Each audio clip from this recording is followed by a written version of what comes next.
Hello friends, అందరికీ నమస్తే. Welcome to our channel. ఈరోజుటి మన వీడియోలో రేపే హనుమాన్ జయంతి. హనుమాన్ జయంతి రోజున కొన్ని నియమాలు పాటిస్తే జీవితంలో వచ్చే కష్టాలను సునాయాసంగా ఎదుర్కోవచ్చు. మరి ఆ నియమాలేంటో ఇప్పుడు తెలుసుకుందాం.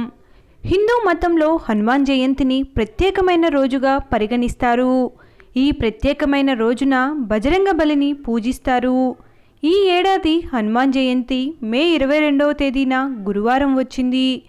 ఈ రోజున హనుమంతుణ్ణి ఆరాధించటం వల్ల శని దోషం, డబ్బుకు సంబంధించిన సమస్యలు తొలగిపోవటానికి కొన్ని ప్రత్యేక పరిహారాలు పాటిస్తే మంచిది.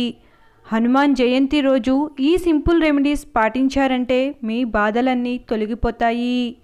ఆంజనేయుణ్ణి పూజించటం వల్ల భూత, ప్రేత, పిశాచాల భయాలు తొలగిపోతాయి. శనిదోషం పోగొట్టుకునేందుకు హనుమాన్ జయంతి రోజున ఒక పీటపై ఎర్రటి గుడ్డను ఉంచి ఆంజనేయ స్వామి చిత్రపటాన్ని ఉంచాలి. ఆ పటం ఎదురుగా ఆవు నూనెతో దీపం వెలిగించి అందులో నల్ల నువ్వులు వేయాలి. ఇలా చేయటం వల్ల శని అశుభ ప్రభావాల నుంచి ఉపశమనం కలుగుతుందని పండితులు చెబుతున్నారు. హనుమంతుణ్ణి ఆరాధిస్తే శని ఆశీస్సులు కూడా లభిస్తాయి. ఎందుకంటే పురాణాల ప్రకారం శని పట్టని వారిలో హనుమంతుడు ఒకరు. అందుకే ఆంజనేయుడి ఆశీస్సులు ఉంటే శని అనుగ్రహం కూడా పొందినట్టే.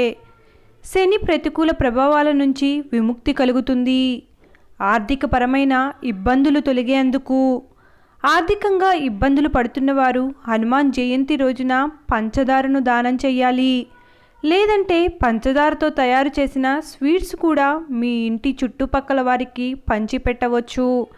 ఈ రోజున పేదలకు, నిరుపేదలకు అన్నదానం చేయటం వల్ల మీ ఆర్థిక పరిస్థితి మెరుగుపడుతుంది.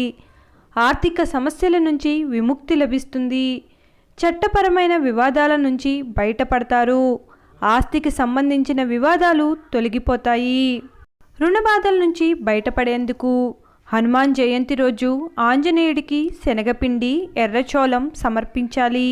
అలాగే మల్లె నూనె దీపాన్ని వెలిగించాలి. హనుమాన్ చాలీసా పఠించాలి. ఇలా చేయటం వల్ల డబ్బుకు సంబంధించిన సమస్యలు తొలగిపోతాయి. అప్పుల సమస్యల నుంచి బయటపడతారు.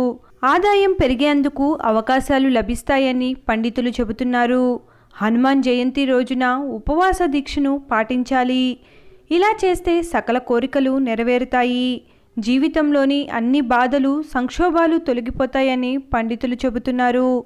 ఈ రోజున హనుమాన్ ఆలయానికి వెళ్ళి ఆవు నెయ్యితో దీపం వెలిగించి ఓం ఆంజనేయాయ విద్మహే మహాబలాయ ధీమహి తన్నో హనుమాన్ ప్రచోదయాత్ అని 108 సార్లు పఠించాలి.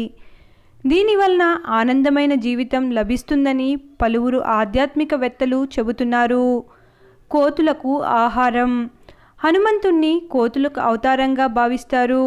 ఈ రోజున కోతులకు బెల్లం, పప్పు, అరటిపండు లేదా ఇతర పండ్లను నైవేద్యంగా పెట్టడం ద్వారా పుణ్యం లభిస్తుంది. రామనామాన్ని జపించటం. హనుమంతుడు రాముని ప్రత్యేక భక్తుడిగా పరిగణించబడతాడు. ఈ రోజున శ్రీరామ్ జై రామ్ జై జై రామ్ అనే మంత్రాన్ని జపించటం వల్ల జీవితంలో సానుకూల శక్తి వస్తుంది. తమలపాకుల దండ. ఆంజనేయ స్వామికి తమలపాకులు, సింధూరం అంటే ఎంతో ప్రీతి.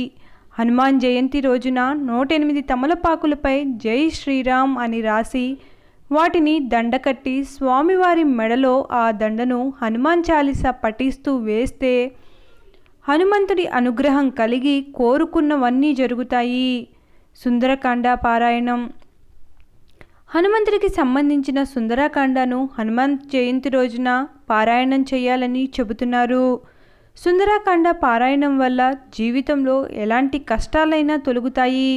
సుందరకాండ పారాయణం చేయటం వల్ల పిల్లలకు సంబంధించిన సమస్యలు తొలగిపోతాయని పురాణాల ద్వారా తెలుస్తుంది. హనుమాన్ జయంతి రోజున ఏం చెయ్యాలి, ఏం చేయకూడదు.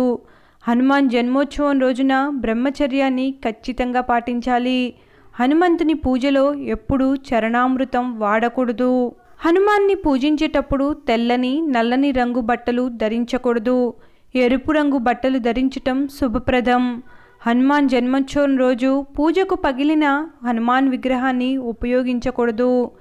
ఈ రోజున వ్రతం చేసేవారు పగలు నిద్రించకూడదు. ఈరోజు మాంసం మద్యం సేవించకూడదు. ఈరోజు ఇంటి వద్దకు వచ్చిన వారిని అవమానించకూడదు. హనుమంతునికి బూందీ లడ్డూలు అప్పాలు నైవేద్యంగా సమర్పించాలి. హనుమాన్ జన్మోత్సవం రోజు వ్రతం చేసేవారు పలహారం తినాలి. జై శ్రీరామ్, జై హనుమాన్. Thanks for watching. ఈ వీడియో కనుక మీకు నచ్చినట్లయితే please like, share and subscribe to my channel. Thank you.